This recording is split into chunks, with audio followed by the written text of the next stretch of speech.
Israel में जंग का नया मोर्चा खुलने से सबसे ज्यादा यूक्रेन के राष्ट्रपति जेलेंस्की डरे हुए हैं। जेलेंस्की जानते हैं कि इजराइल युद्ध में फंस गया तो पूरे यूरोप और अमेरिका का ध्यान इजराइल को बचाने में चला जाएगा और यूक्रेन बिना नेटो देशों की मदद के रूस के सामने जंग में एक दिन भी नहीं टिक पाएगा।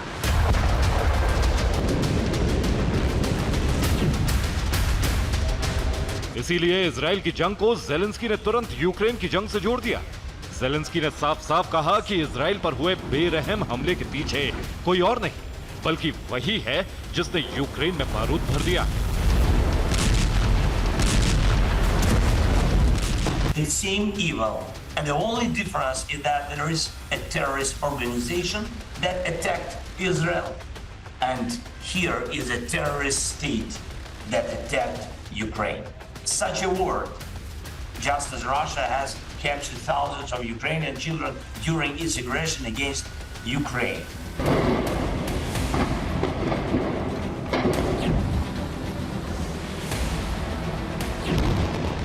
इजराइल, अमेरिका, नाटो देश सब हैरान है कि हमास ने मौसाद की चौकन्नी आंखों से बचते हुए इतना बड़ा हमला कैसे कर दिया।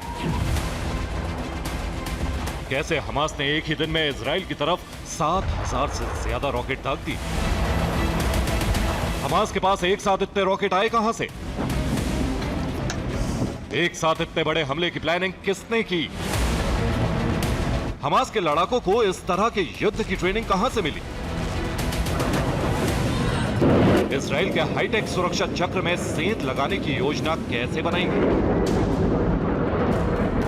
हमास के आतंकियों ने इजराइल पर ऐसे समय में अटैक किया जब इजराइल के लोग त्योहार के जश्न में मशगूल थे।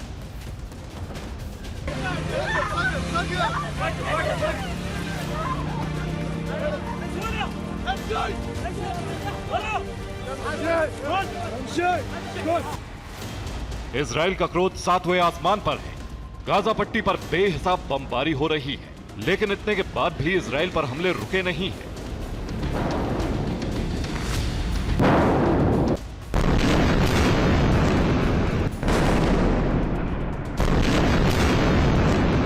जिस वक्त टीवी 9 भारतवर्ष के संवाददाता सुमित चौधरी वॉर जोन में रिपोर्टिंग कर रहे थे, बिल्कुल उसी वक्त उनके सामने मिसाइल अटैक हुआ। यहाँ पर अभी अटैक हुआ है, अब हम यहीं पर मौजूद थे।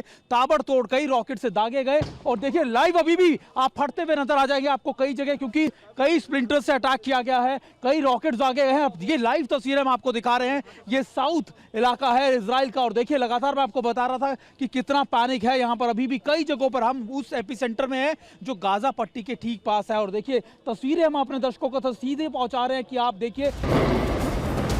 इजराइल पर हमास का हमला अचानक नहीं हुआ है, इसकी तैयारी लंबे समय से चल रही थी।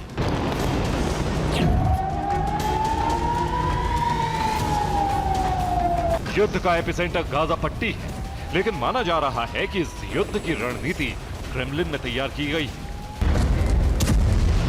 अब ये एकदम साफ हो गया है कि जब तक यूक्रेन को नेटो देशों और खासकर अमेरिका से मदद मिलती रहेगी तब तक रूस युद्ध नहीं जीत पाएगा। इसलिए अब पुतिन अमेरिका को धरती के अलग अलग हिस्सों में इस कदर उलझा देना चाहते हैं कि यूक्रेन को मदद करना नेटो देशों के लिए नामुमकिन हो जाए। तो क्या मिडिल ईस्ट में खुला नया वॉर फ्रंट अमेरिका के खिलाफ पुतिन के इसी वॉर प्लान का हिस्सा है?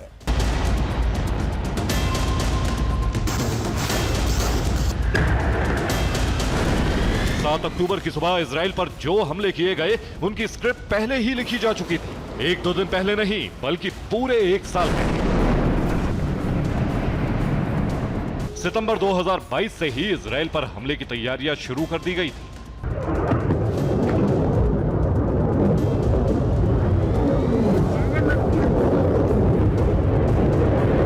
हमास ने किसी आतंकी संगठन की तरह नहीं बल्कि एकदम किसी बेहद ताकतवर देश की प्रोफेशनल आर्मी की तरह ऑपरेशन को अंजाम दिया है।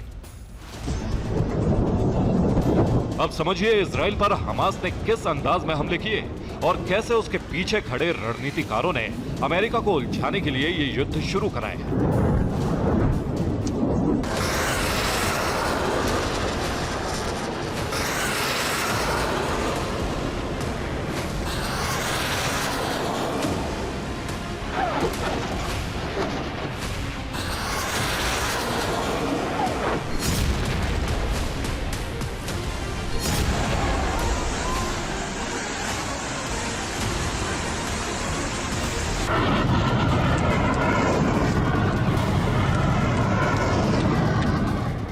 हमास ने एक बार फिर 7,000 रॉकेट दाग दिए। इजराइल का आयरन डोम डिफेंस सिस्टम रॉकेट की इतनी बड़ी बरसात को पूरी तरह नहीं रोक पाया और इजराइल की धरती आग की लपटों से घिर गई।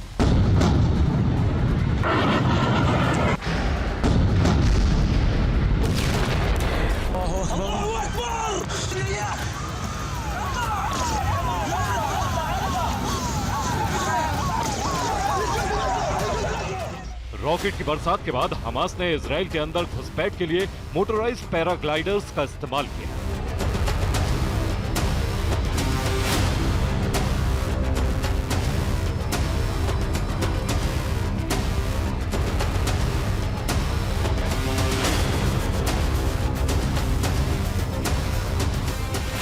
फिर हमास के हथियारबंद आतंकियों ने इजराइल के टैंकों पर कब्जा कर लिया।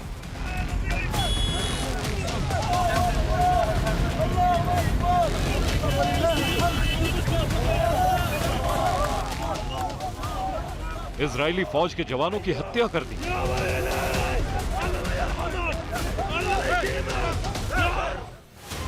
हमास के आतंकियों ने रिहायशी इलाकों में घुसकर महिलाओं को बंधक बना लिया और उन पर बेरहमी की हर सीमा लांघ दी।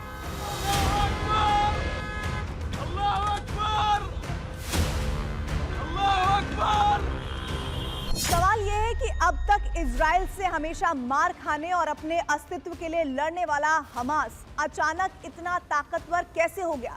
अचानक हमास को ऐसी कौन सी ताकत मिल गई है कि उसने इजराइल के अंदर घुसकर हमला करने का ही दुस्साहस नहीं किया, बल्कि उत्तरी इजराइल के बड़े इलाके पर कब्जा भी कर लिया? क्या हमास की इस ताकत के पीछे पुतिन ही है?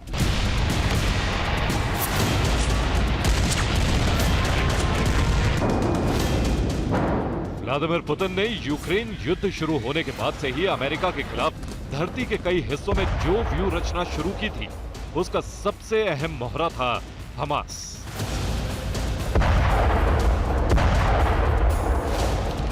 हमास को रूस ने आतंकी संगठन घोषित नहीं किया है और अब इजराइल पर हमले के लिए उसका इस्तेमाल किया जा रहा है।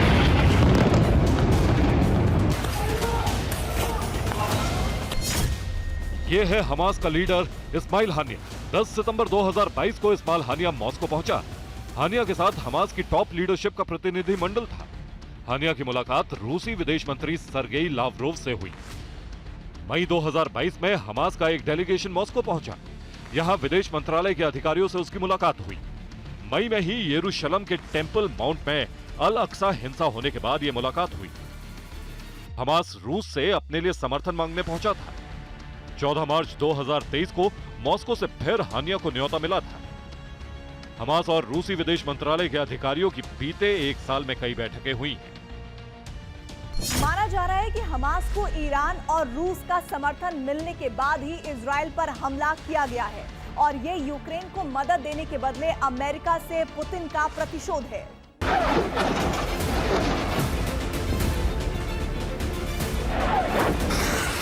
माना यह जा रहा है कि इजराइल पर हमलों के लिए हथियार ईरान से आए, लेकिन खुफिया खबर है कि रूस के इशारे पर ईरान ने इजराइल पर हमले का बंदोबस्त किया।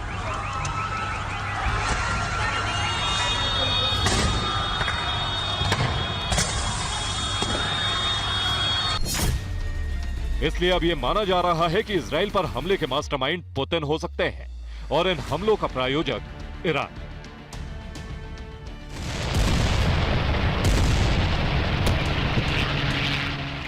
तो क्या इजराइल पर हमला रूस यूक्रेन जंग का विस्तार? अगर ऐसा हो तो यह तय मानिए दुनिया में तीसरे विश्व युद्ध की शुरुआत हो चुकी है।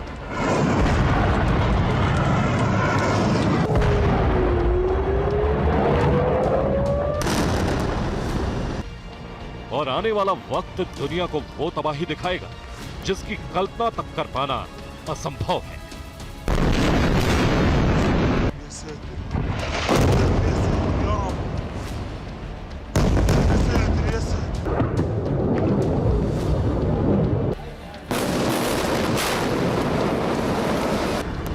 Bureau report, TV9 Bharatvarsh.